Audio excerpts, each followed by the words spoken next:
Happy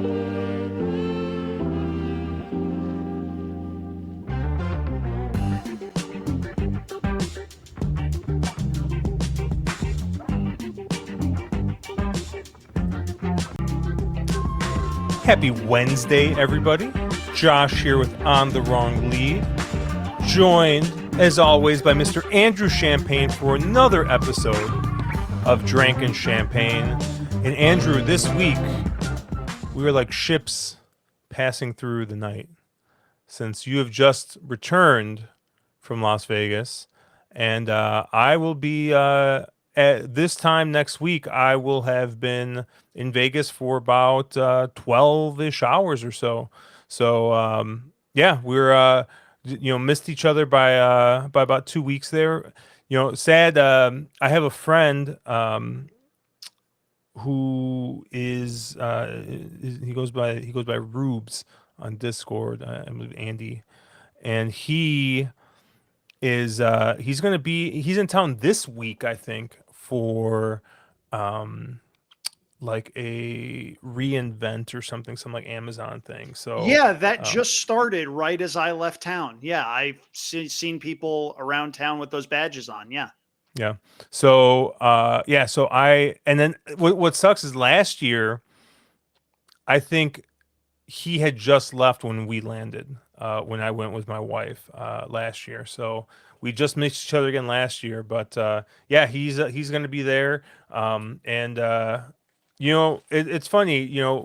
This trip hasn't happened yet, but there's already been some commotion talking about the March trip that's going to happen. And this is going to be a little Vegas heavy of an episode, just because you have your trip and I got my trip.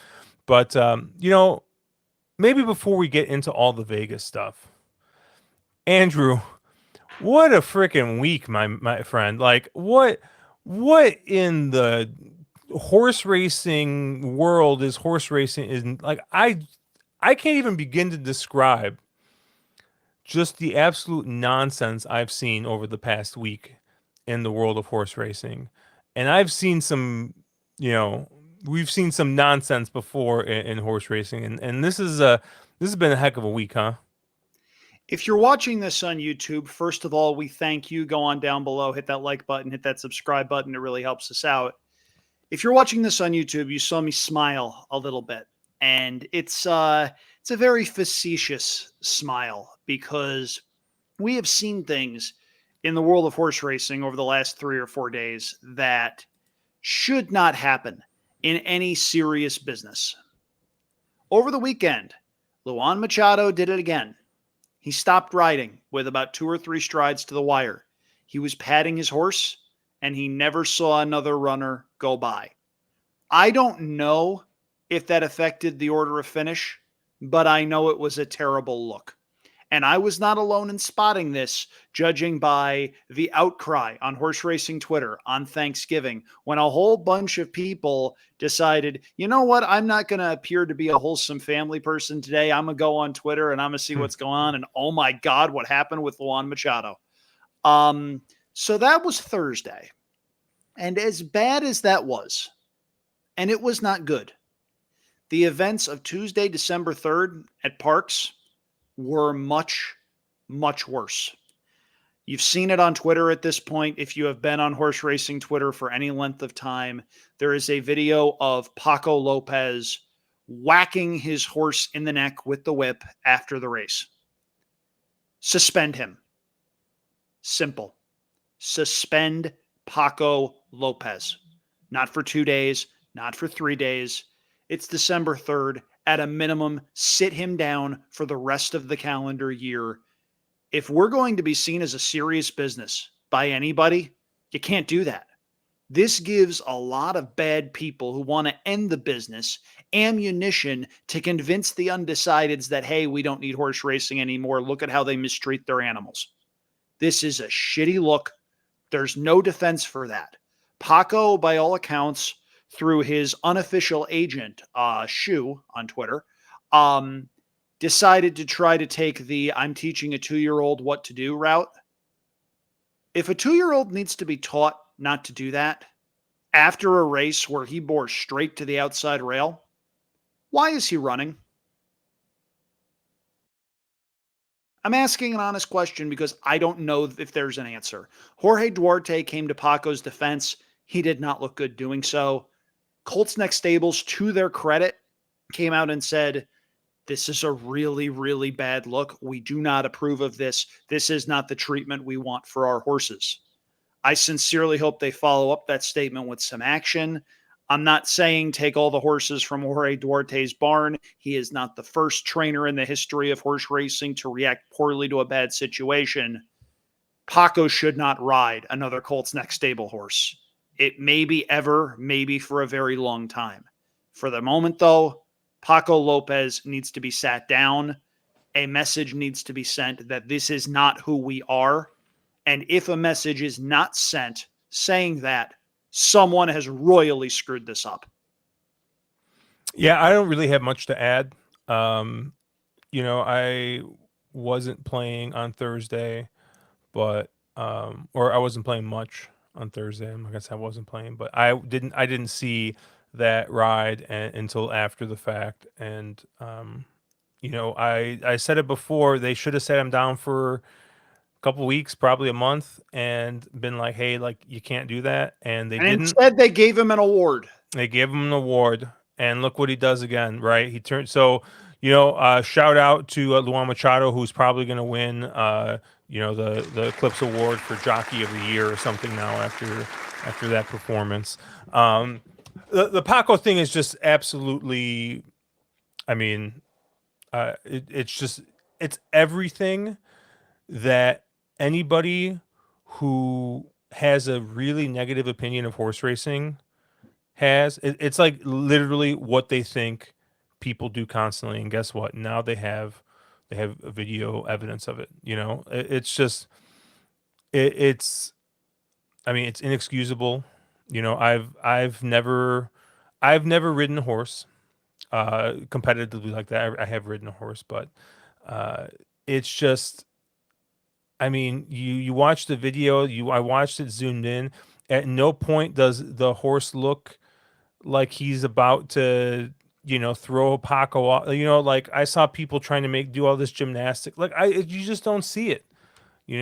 I don't know. It's just it's not a great look. And honestly, Andrew, like this is probably bad and wrong of me, but if it was any other number of jockeys and they came out and gave maybe that saying like, hey, like something was like, I thought the horse was about like something, right?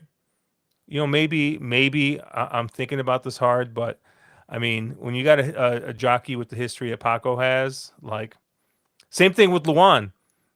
If he didn't just throw a race a month ago, maybe we're like, okay, this one at least wasn't at like, I don't know, maybe you're giving, but like twice in a row, it's just we keep shooting ourselves in the foot. Yep. You know? Now, to be fair, I just want to point out one thing. You use the term throw the race. It's not whether or not he threw a race, because it's entirely possible a jockey can misjudge the wire or not hear a horse Yeah. coming. It's the appearance of that Yeah, to anyone. and I'm not saying okay, throw the race is the wrong, like that means like, oh, he was doing like, but basically He gave the didn't win ride through away. the wire. Yeah. So and like, yeah, I'm not saying there was anything nefarious there, but No. more like how the Bears threw the game at the end of the Thanksgiving game by not calling a timeout. My goodness. I could not believe what I was seeing at the Paris Sportsbook. But going back Mhm. to horse racing really quick, because there's one story that we haven't talked about yet that I think deserves to be mentioned. And that's out here in California, where the Polvik Report wrote a story about a jockey at Los Alamitos, one of the top jockeys at Los Alamitos, actually, getting caught riding at Bush League racetracks. And not just any Bush League racetracks, but like horses are bleeding from syringes. Nothing's regulated at all. It's an absolutely terrible look.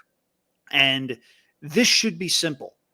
If you are caught participating in races at unsanctioned racetracks, You don't get to participate in races run at sanctioned tracks. And this is something that we've known about for quite a while, the existence of these bush tracks. Up here in Northern California, they run races for quarter horses, and these quarter horses repeatedly come in with really long layoff lines, and you know that that's not accurate because they've been running in races that go unreported to Equibase because they're at these bush tracks. And there's a lot of money involved with these bush tracks. And it's honestly staggering how much money is involved in those. But if you are caught participating in races at those tracks, you shouldn't be allowed at tracks that are trying to do the right thing. It sounds really simple. Of course, we know it's horse racing. It's never going to be that simple, Josh. But it's been a bad optics week for horse racing all the way around because of that. And it's incredibly unfortunate that this sport seems hell bent on shooting itself in the foot over and over and over and over again, much like the Chicago Bears. Had to wrap that one around. Yeah, that was just yeah, I don't know. That was that I saw it happening in real time, and yeah, it was just I couldn't believe it. But yeah, it was it Jose Nicasio that was Yep, that's yeah. him. Yeah. Yeah, that's the Los Alamitos jockey. Yes. As far as the Bears go, like I mentioned, I was at Paris for a large majority of the time that I was in Vegas. Shout out, by the way, to the Race and Sports Book at Paris for hooking us up with a couple of seats. They are one of the few race and sports books that are brick and mortar facilities that are still in operation at Caesars Properties. And it's by no means a huge outfit, but it was incredibly comfortable, was close to a decent burger joint where we could grab some lunch. It was a really good time. And adding into that, over the weekend, Sam Siegel from Southern California was there with a number of her friends, colleagues, partners, and it was a blast. She's absolutely wonderful. We had a great time talking shop for a few days. It's a good operation over there. Highly, highly recommend it. Those people take care of you. They know what they're doing. And my dad and I had an absolute blast watching football, playing horses, watching college football, watching college basketball. It was a really good time. It's always a good time to be able to do that. We're recording this, by the way, on Tuesday, December 3rd. It's my dad's birthday. Happy birthday, Dad. Love you very much. Just really, really cool to be able to do that stuff every year. And the people we talk to about that when we're out there, they share that. I was fortunate to be able to meet up with a couple of friends while I was out there. Josh, you're going to roll your eyes really hard. I got recognized by two people from Alberta who were traveling through. That was exactly the response that my father had, that eye roll and the shake of the head and burying the head in the hands, because they saw it reserved for champagne. I came in and two of them come out, excuse me, are you Andrew Champagne? Yes. And we wind up talking, a couple of times a day for the next few days. Also, there was a guy 2 chairs down from us. Louis DeMoro was his name, a Chicago guy. And he goes, wait, you're Andrew. I know you. I know you. I went, how you doing? Good to see you. And in the meantime, my dad is just going, oh no, oh no, oh no. That's so funny. So no, it was a blast. The people there are great. Shout out to everybody that I was able to have a conversation with out there. Just that's one of the cool parts of being in Vegas and seeing people in that kind of environment. Everybody's there to have a good time and blow off some steam, and you don't have to deal with the bullshit that you wind up seeing on horse racing Twitter, right? So it's a really cool experience. Yeah, what did you guys go to eat anywhere special or anything, or are you guys just doing the quick stuff? So we ate at a couple of steakhouses when we were there. We made a reservation at Jack Binion's Steakhouse Okay. over in the Horseshoe. That's a really cool place. My dad had a prime rib that he raved about. I had a dry aged ribeye that was very good. I wouldn't say great, but it's very good. And we celebrated our birthdays over at Smith and Walensky in the Venetian. That's one of my favorite places. My dad got a ribeye. He's more of a New York strip guy, just a leaner cut of meat. So he had a little bit of a tough time, cutting through all the fat to get to the good stuff. I had a T-bone that was out of this world good. big Smith and Walensky guy here. One of my favorite places, even in New York, the flagship. It's a really cool thing. And I actually learned something about Smith and Walensky in New York. The value of that property, Josh, isn't necessarily the steakhouse. It's the fact that if you own that steakhouse, you own the airspace above it. Hmm.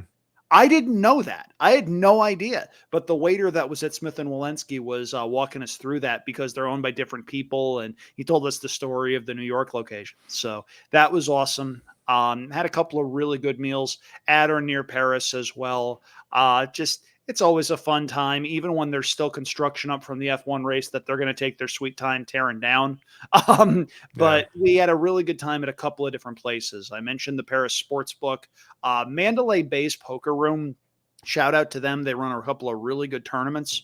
They run a $60 nightly most of the week. On Saturdays, that's up to $100. And that's a great tournament structure for you poker players out there. Instead of 15-minute levels, they're 20-minute levels. You get more chips. They're not trying to run you out so that they can flip tables. It's a really cool thing. They got 52 entries on Saturday night, which is kind of amazing for a $100 nightly tournament. So we had a lot of fun there. There's also a place south of Mandalay, about a mile, 2 miles, called the Bootlegger Bistro. Mm-hmm. Fantastic Italian. We love that place. Yeah, it was actually featured on not No Reservations. What was the newer one? Parts Unknown. Anthony Bourdain. Yeah. They featured that place on there with a really good jazz singer was on there. Yeah. It's Um, really good. Seriously. The Italian food there, top notch. yeah, we. So have I told you the story about the dinner that we had at one of my favorite steakhouses with the big group? Yes. Yes, you Yeah. have, I think. Okay. At Craft Steak in That's it. MGM. Yeah. Yeah.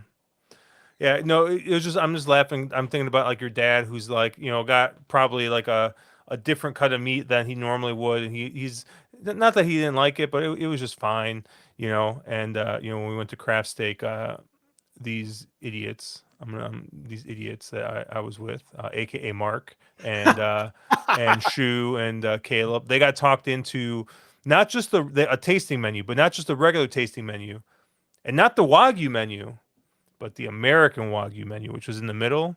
And I'll tell you right now, American Wagyu is not a thing. No. Like, do not like, and like they were like, oh, it was good, but it was very, very expensive. I'm like, yeah, because you guys got talked into it. And they're like, yeah, our bill was a lot. I'm like, yeah, you guys got talked into the $150 bottles of wine and ordered like three of them. That's where it hits you at these steakhouses, folks. I know it's tempting. Don't order booze unless you really want to spend a whole bunch of money. That adds up quick. Yeah. So we're going next week, and we're gonna go to my probably so Craft Steak was my favorite steakhouse in Vegas, but it's probably number two now. Next to this is really funny because now I've been to the location in Chicago finally, but it's a Chicago joint called Bavette's in Park MGM. Awesome. Awesome steakhouse. Probably my favorite place to go. The vibe there is really cool. The menu's great. It and like they usually have I think a ribeye steak frites on the menu, and it's like $60, which for Vegas pricing Oh, is that's very is good. pretty good. Yeah. So we're going there on Wednesday, and then Thursday we're going to Din Tai Fung, which once again is Yep. is a chain. But I don't know, man. Every time I go to Vegas, I try and stop there because I think it's great. They don't have them in Everybody has Chicago. their own happy places in Vegas, and don't apologize if that one is yours. If that name sounds familiar, by the way, there is a Din Tai Fung near Santa Anita Park that is one of the better restaurants in the area if you're into that type of cuisine. So, no, do not apologize for loving Din Tai Fung. By all And accounts, it's a then wonderful spot. probably every other meal uh, outside of those two that we have reservations for. I'm not joking you, Andrew. There's a good chance that 80% of the rest of the meals might be Earl of Sandwich. Nothing wrong with that. No, I But hear you. I mean, when we had our base of operations at the Bally's Sportsbook, there's mhm. a little food court off to the back of there. When we were at Palace Station, that's right across the street from a Chick-fil-A, and there's a Mhm. Wingstop right there. Sometimes you don't need a whole heck of a lot, man. No, and like so I'm going with my buddy Gary, and uh this is the plan for the whole trip is just degeneracy. There you go. That's the So spirit. I will say that the entire like last month he's been sending me nothing but like reels on Instagram of like from like slot influencers and like table games players and stuff like just like so he's like he's going in ready to just absolutely like get just wrecked. We what last time we went we spent a lot of time playing bubble craps Hmm. and I spent a lot of time playing video poker at the bar. And I'll tell you what, man, you know, you take $100 and you learn how to play like basic jacks or better or some other, video poker variant. You post up at a bar, you put $100 in the machine, bring $20 to tip, and you could sit there for 3 hours, get just as many drinks as you could possibly handle, and leave down or up like 50 or $60. Like just playing, just sitting there playing, just grinding away. And like, like when you're just like sitting there like BSing, it's a great way to pass time. So it's one of our favorite things to do, play craps. I'm actually going to try and actually play at a live table for the first time. You know, I I've played live table games now a couple times. It was a little intimidating to start. My problem with craps has nothing to do with actually playing a table game, as much as it has to do with the limits. And if you ever played craps, it says it's a $15 limit, right? But by the time, like, at a minimum, you're gonna have 60, $70 on the table, right? So Uh you huh. have to be like ready to commit to that amount, right? So with $5, right, my bet might be, you know, $5 in the pass line with odds behind, and then like two numbers, right? And that's like $25 or 25 bucks, somewhere around there. But you multiply that by three, it gets very expensive very quickly. So yeah, I'm gonna try that, but I'm gonna bring my equipment out with me. So, I bought a little like kind of like mobile vlogging thing that I did lose I lost my tripod at Del Mar. Well, I didn't lose it; it was confiscated from me.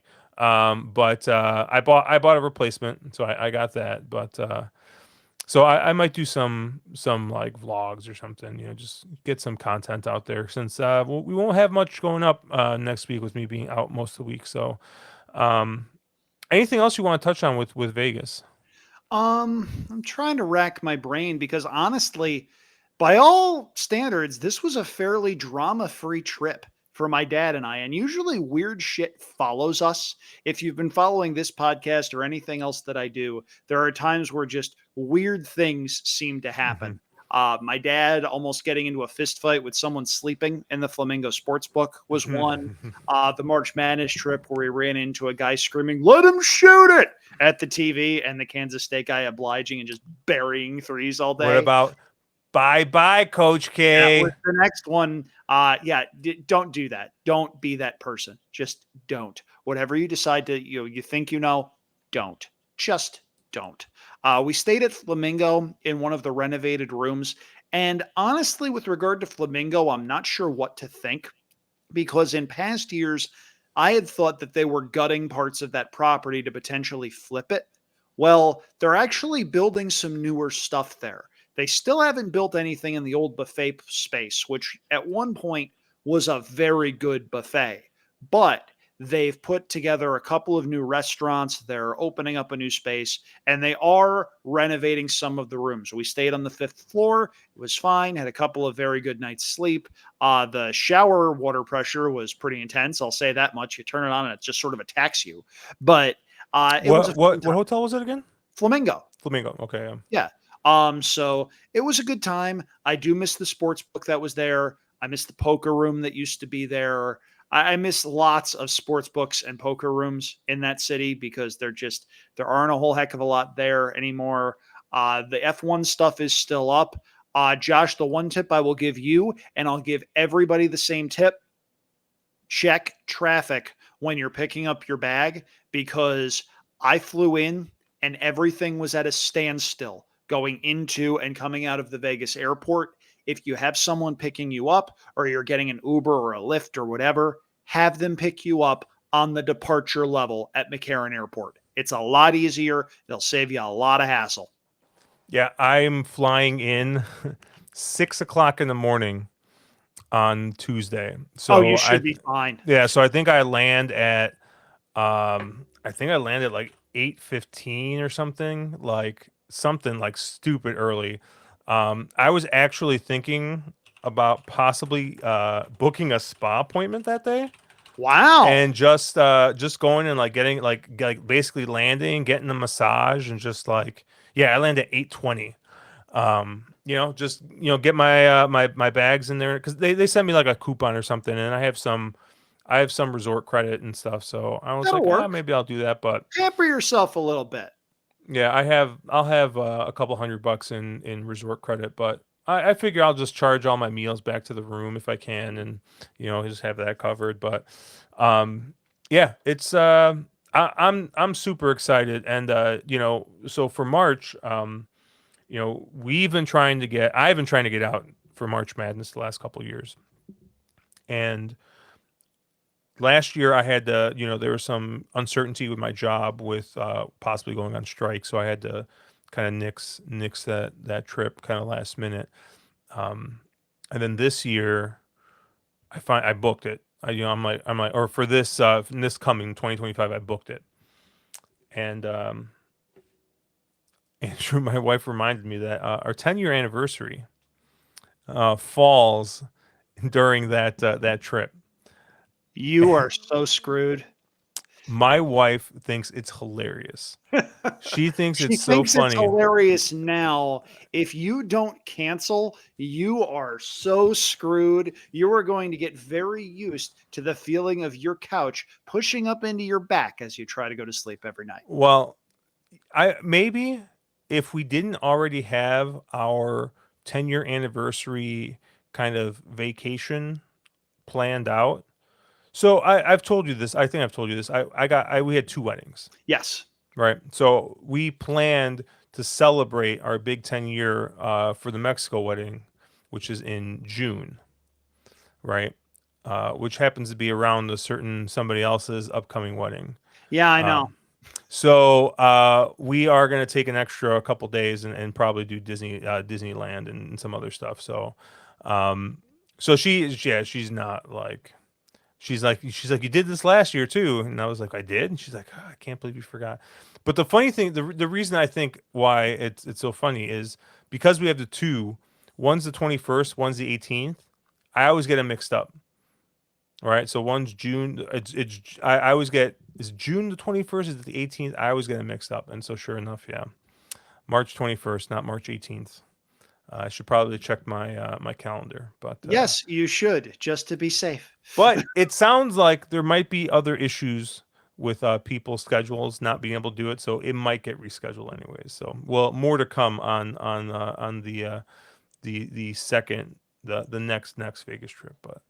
Um, Andrew, before we kind of sign off here, um, big weekend coming up at Hong Kong. So talk to me a little bit about it. I mean, this is going to act as just a teaser for the episode of You've Got to Be Shot-Tinning Me that you and our friend Matt Carlson are putting together. But Hong Kong has its big, not just day, but week coming up. We're recording this on Tuesday, December 3rd. In just a couple of hours, they'll go post word over at Happy Valley. Some of the best jockeys in the world are in attendance for their annual competition. Ryan Moore has shown up. Michael Barcelona has shown up. William Buick has shown up. A lot of very good jockeys are going to be riding in Hong Kong over the next couple of days. This weekend, of course, this is their big festival of racing. They've got multiple Group 1 races with some of the best horses in the world. And I'm going to spotlight the Hong Kong Sprint because for my money, Josh, this might be the best turf sprint in recent memory. Forget this year, a lot of years. There is a horse that is running in that race by the name of Kai Ying Rising, who last time out broke the track record at Châtillon for 6 furlongs or 1,200 meters in a hammerlock beneath Zach Purton. That horse could have been 2 or 3 lengths faster than he was, and he still ran the fastest 6 furlong time in the history of the Châtillon turf course.